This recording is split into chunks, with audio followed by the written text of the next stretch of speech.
Pada kesempatan kali ini, kami akan membahas mengenai bagaimana pembuatan laporan kinerja instansi pemerintah.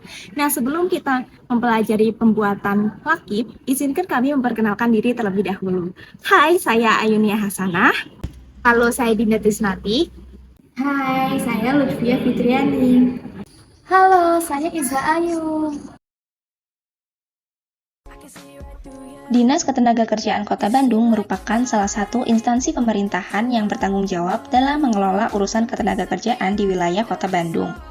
Dinas ini memiliki peran penting dalam menciptakan iklim ketenagakerjaan yang kondusif, meningkatkan kompetensi tenaga kerja, serta mengatasi permasalahan ketenagakerjaan. Kita berkesempatan belajar mengenai lakip secara langsung pada Dinas Ketenagakerjaan Kota Bandung. Selanjutnya, kita akan masuk ke dalam proses pembuatan lakip. Laporan kinerja pemerintah merupakan dokumen pelaporan yang berisi tentang informasi pelaksanaan tugas dan fungsi instansi pemerintahan dalam mencapai tujuan atau sasaran strategis. Nah, ini adalah bentuk dari akuntabilitas pelaksanaan tugas dan fungsi yang dipercayakan kepada setiap instansi pemerintahan dalam penggunaan anggaran. Lakip terdiri dari 4 bab. Yang pertama, kita akan membahas bab 1, yaitu pendahuluan, di mana dalam bab 1 pendahuluan ini terdiri dari gambaran umum. Nah, pada gambaran umum ini menjelaskan mengenai konteks dari instansi pemerintah penyusun lakip, seperti nama dan kedudukan instansi dalam struktur pemerintahan, visi misi dan struktur organisasi, sejarah, dan dasar hukum pembentukan instansi. Poin selanjutnya dalam bab 1 pendahuluan adalah tugas dan fungsi. Dalam poin ini menjelaskan mengenai peran dan tanggung jawab utama dari instansi. Biasanya disertai dengan contoh kegiatan atau proyek utama yang dijalankan oleh instansi tersebut. Isu strategis. Isu strategis merupakan hal yang harus diperhatikan dalam tujuan pembangunan. Seperti di Dinas Ketenagakerjaan Kota Bandung ini, isu strategisnya adalah kenaikan upah buruh dan May Day. Selanjutnya, dasar hukum. Dasar hukum yang menjadi acuan dalam pembuatan lakip di Dinas Ketenagakerjaan Kota Bandung. Yang pertama, Undang-Undang Nomor 32 Tahun 1999 tentang Pemerintah Daerah. Yang kedua, Undang-Undang Nomor 13 Tahun 2008 tentang Ketenagakerjaan. Yang ketiga, Peraturan Daerah Kota Bandung Nomor 4 Tahun 2018 tentang penyelenggaraan ketenagakerjaan. Yang terakhir, sistematika penulisan. Adapun sistematika penulisan lakip adalah sebagai berikut. Bab 1 pendahuluan meliputi gambaran umum, tugas dan fungsi, isu strategis, dasar hukum, dan sistematika penulisan.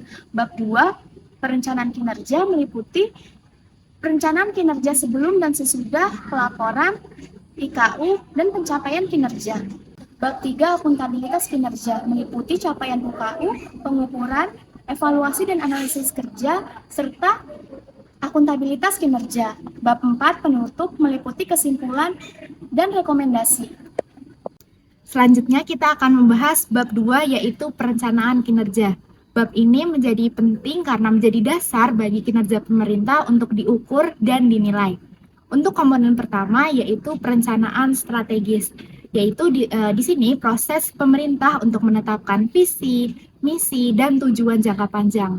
Di sini pemerintah merumuskan langkah-langkah strategis yang dibuat untuk mencapai hasil yang diinginkan.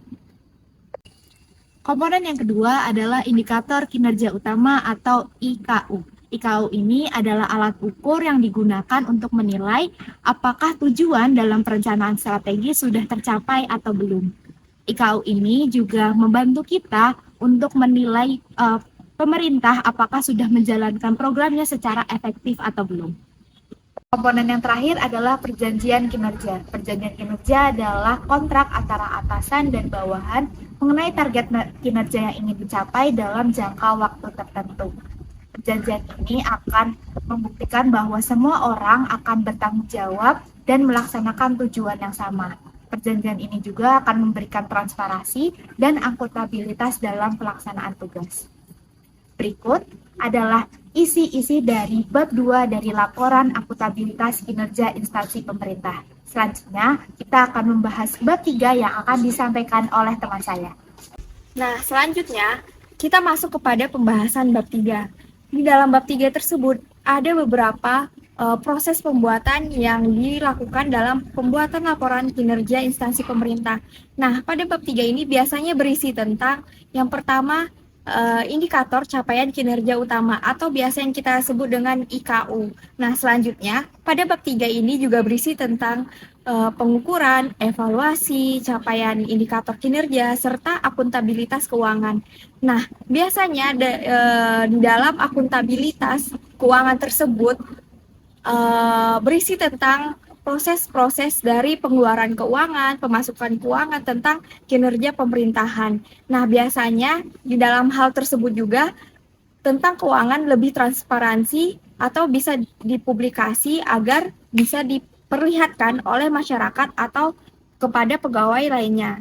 Nah, pada bab 4 juga berisi tentang simpulan yang dimana pada simpulan tersebut merupakan gambaran umum dari capaian indikator kinerja serta langkah-langkah yang akan dibutuhkan untuk masa yang akan datang agar lebih meningkatnya capaian kinerja organisasi tersebut. Baiklah teman-teman, demikian hasil dari proses pembuatan laporan kinerja instansi pemerintahan.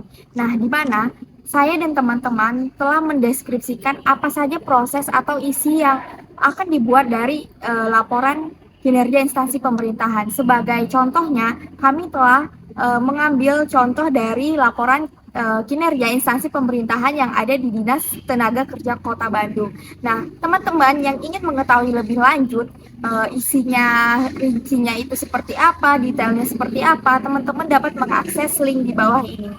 Sekian dari saya dan teman-teman, bye-bye.